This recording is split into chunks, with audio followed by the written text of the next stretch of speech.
आता पुण्यातल्या संपूर्ण प्रकरणात तपासातून या तिघांच्या काय निघतंय याकडे लक्ष असेल। मात्र एक महत्त्वाची घडामोड आहे दिल्लीतनं सुप्रीम कोर्टातनं। पुणे जमीन अधिग्रहण प्रकरणी सुप्रीम कोर्टानं राज्य सरकारला पुन्हा फटकारलंय। संरक्षण विभागाची जागा असल्याचं कारण देत रेडी रेकनरनुसार नुकसान भरपाई देण्यासाठी राज्य सरकारनं 3 आठवड्यांचा वेळ मागितलाय। त्यावर कोर्टानं वेळ हवा असेल तर लाडकी बहीण योजना थांबवण्याचा अंतरिम आदेश देऊ असं सुनावलं। सरकारच्या प्रतिज्ञापत्रावर समाधानी नसल्याचं कोर्टानं म्हटलंय।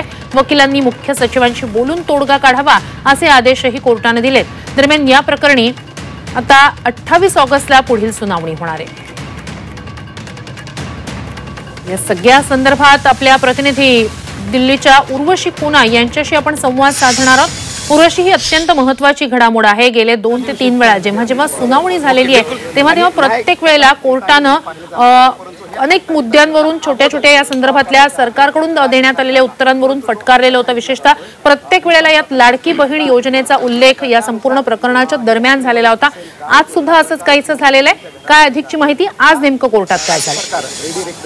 नियम लावून या संदर्भामध्ये आता पुढील सुनावणी जी आहे ती 28 ऑगस्टला होणार। पण नेमकं आज काय कोर्टात घडलं त्याला घेऊन माझ्याबरोबर महाराष्ट्राचे विशेष सरकारी वकील निशांत कांटेश्वर आहेत। ह्यांच्याशी बोलूया आणि सरळ विचारूया। सर, 3 प्रश्न मी आज कोर्ट हिअरिंग जेव्हा मॉनिटर करत होती 3 प्रश्न। सर्वात पहिले म्हणजे हा की आज कोर्टाने परत लाडकी बहीण योजनाचा हा संदर्भ वापरला गेला आहे आणि सांगितलं की योजना राज्य सरकारकडे योजनांसाठी पैसे आहेत पण एका शेतकऱ्याला मोबदला देण्यासाठी पैसे नाही आहेत। दुसरं की जो सबमिट केलेले जे डॉक्युमेंट्स आहे त्याच्यावर कोर्ट संतुष्ट नाही आहे असं त्यांनी सांगितलं। आणि तिसरं संवादाचा पार्ट जसं तुम्ही सांगतात तो म्हणजे हा पण की इंटरिम ऑर्डर हा पास केला गेला जाणार, लाडकी बहीण योजना बंद केलं जाणार का असा हा प्रश्न निर्माण केला। आता पहिला जो प्रश्न आहे तो पुन्हा मी पहिला दुसरा तिसरा कुठे ना कुठे संलग्न मी एक उत्तर असं देतो की मूळ प्रकरण काय तर जमिनीचा मोबदला। आम्ही जी रक्कम दिली 37,42,50,00,000 ती याचिकाकर्त्यालाही कमी वाटली आणि न्यायालयालाही कमी वाटली। त्यामुळे न्यायालयाने असं म्हटलं की तुम्ही योजना राबवता त्यासाठी तुमच्याकडे पैसे आहेत आणि एका शेतकऱ्याला द्यायला नाही आहेत। तर याच्यावर आमचं म्हणणं होतं की मागच्या ऑर्डरमध्ये जे म्हणलं होतं की पुरेसं मोबदला ॲडिक्वेट कॉम्पेन्सेशन तो आम्ही कॅल्क्युलेट केला। तो जर मान्य नसेल तर आता आम्ही पुन्हा त्याच्यामध्ये वेळ मागितली आहे आणि आता 28 तारखेला आम्ही एक शपथपत्र जेव्हा देऊ 26 तारखेला त्याच्यामध्ये कशी वाढीव रक्कम देता येईल याचा आम्ही विचार करू। एक गोष्ट। दुसरं, एखाद्या प्रकरणाची सुनावणी होत असताना न्यायालय आणि वकील यांच्यामध्ये काही संवाद होत असतो। आता योजनेबद्दल जेव्हा म्हणलं तर मी तर असं म्हणलं की एका पर्टिक्युलर योजनेबद्दल म्हणलंच नाही आहे माननीय न्यायालय, पण योजना राबवता त्यासाठी पैसे आहेत आणि या व्यक्तीला का देत नाहीत त्याचं उत्तर आता सरळ असं आहे जे मी कोर्टाला सांगितलं की एखाद्या व्यक्तीला जेव्हा कॅल्क्युलेट करून कॉम्पेन्सेशन द्यायचं त्याचा रूल वेगळा असणार आहे आणि योजना जेव्हा एखादी राबवतो त्याचे नियम त्याची पद्धत ती सगळी वेगळी असते।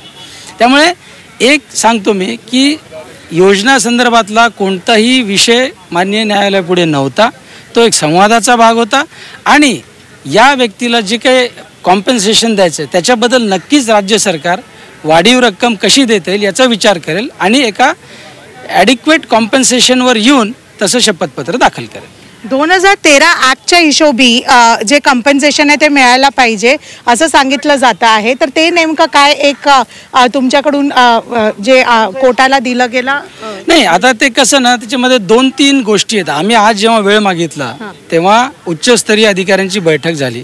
त्याच्यामध्ये 2013चा कायदा वापरायचा का त्याच्यामध्ये रेडी रेकनर वापरायचा का ही जी रक्कम सांगितली आम्ही 37 कोटी आणि काही त्याच्यात काही वाढ करता येईल का या 2-3 गोष्टींवर आम्हाला चर्चा करायची आहे।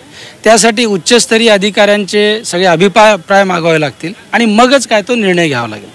न्याय द्यायचाच आहे, पैसे वाढवून द्यायचेच आहेत, फक्त किती हा विषय, पण ती रक्कम आज आम्ही सांगू शकत नाही म्हणून आम्ही वेळ घेतला। सर, शेवटचा प्रश्न असा पण किती हे ठीक आहे पण कधी हा पण प्रश्न आहे कारण की 1960चा मुद्दा आहे। कोर्टाने पण विचारलं की 60 वर्ष झालेत अजून शेतकऱ्याला न्याय मिळाला नाही। त्यासाठी जर तुम्ही टाईमलाईन पाहिली तर त्याच्यामध्ये काही लीगल प्रोसिडिंग झाल्या होत्या ज्याचं 85ला शेवट झाला। आता एक आमचं जे शपथपत्र होतं सरकारचं ते 30/7/2015चं होतं। त्यानंतर ते प्रकरण काही कारणामुळे लागू शकलं नाही ते आत्ता लागलं। तर आता पुन्हा एकदा फास्ट ट्रॅकवर मॅटर आलेलं आहे आणि याचं नक्कीच काहीतरी चांगलं सोल्युशन येईल. चांगलं सोल्युशन येईल असं सांगतायत. आता 28 ऑगस्टला बघावं लागेल राज्य सरकार काय कॉम्पेन्सेशन प्रपोजल सबमिट करते. नक्कीच उर्वशी, तुर्तास धन्यवाद तुम्ही दिलेल्या संपूर्ण माहितीसाठी.